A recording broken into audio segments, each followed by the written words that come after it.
All right, some big news coming in as Union Minister attacks Pinarayi Vijayan government, Kerala government over the IED blast that took place a day ago. Muralidharan says terror-free run in Kerala. Basically, Kerala itself becoming a terror hub, as Union Mantri says any terrorist can attack Kerala.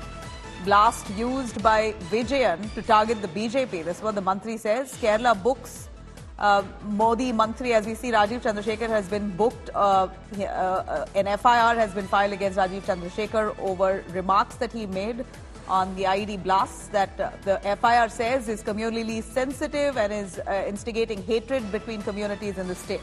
So an FIR that's been slapped against Rajiv Chandrasekhar. Reacting to that, you have the BJP and one of their ministers responding, Muralidharan, saying that Kerala has now become has a terror-free run for terrorists, a free run for terrorists, and many terrorist attacks can happen in Kerala. Let's listen in.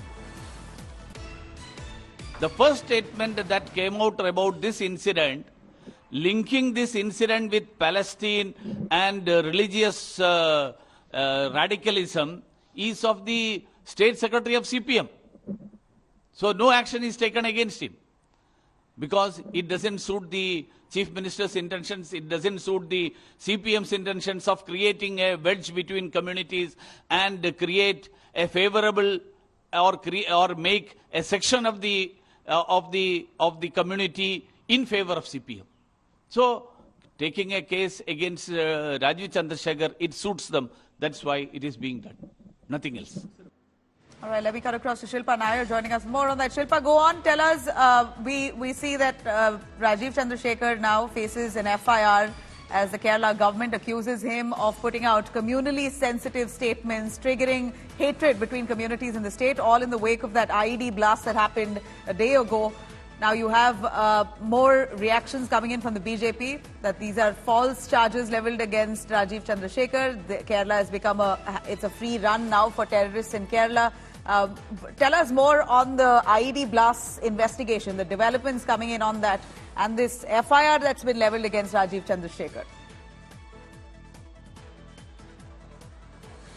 Well, yes, Nabila. In fact, as far as the investigation is concerned, we are right now in Aluva. This is the residence. This is the ancestral residence of Dominic Martin, the man who's been arrested by the Kerala police in connection with the IED blast. He's been arrested under sections of UAPA, the Explosive Substances Act, and other sections of the IPC, including murder charges. And this is the ancestral house. And as per reports, this is the place where Martin, prepared these IED devices. He prepared these IEDs here at his ancestral house in Aluva, and that is the reason why you see Dominic Martin has been brought by the Kerala police to this house to gather as much evidence as possible. He was arrested late in the evening. Yesterday around 7 p.m. was when his arrest was registered, and today, of course, he's been brought here to his ancestral house to gather information, gather as much evidence as possible.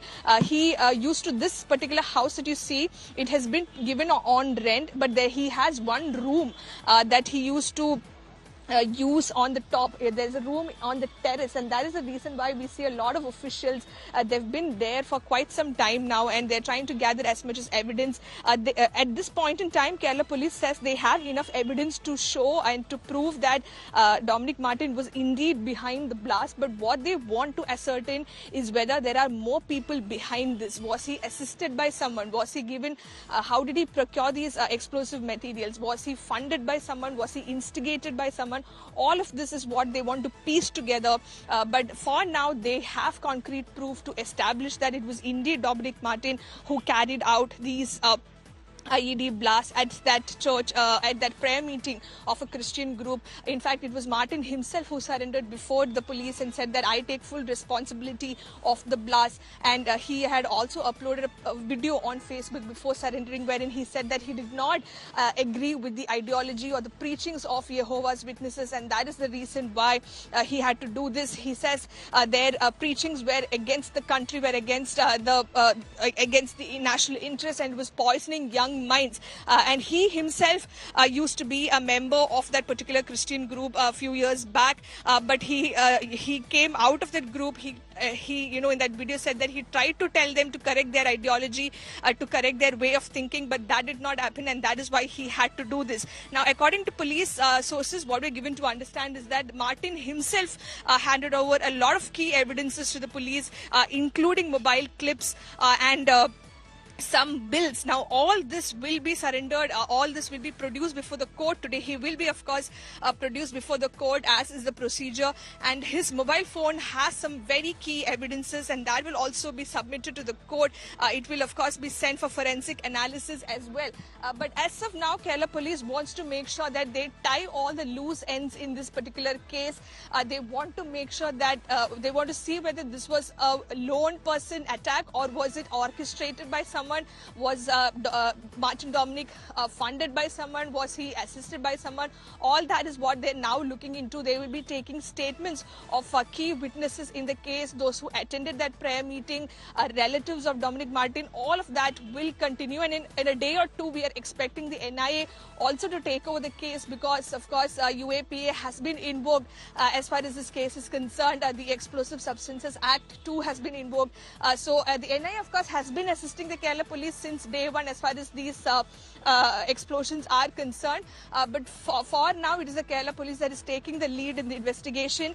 But since UAPA has been invoked, it is quite possible that the NIA will take over the investigation in some time. You can see how the police officials are covering a particular room with a blue sheet. Now, that is the room where they believe Martin, of course, developed this IED. Whether or no he tested out these IEDs before actually using them for the explosion, that is also something that they're looking into. How did he learn to make this? His background, he of course has worked in Dubai as an electrical foreman. That is something that is being widely reported. So did he have a technical experience because of his job? All of that is what the Kerala police is now trying to piece together as far as the investigation in this case is concerned.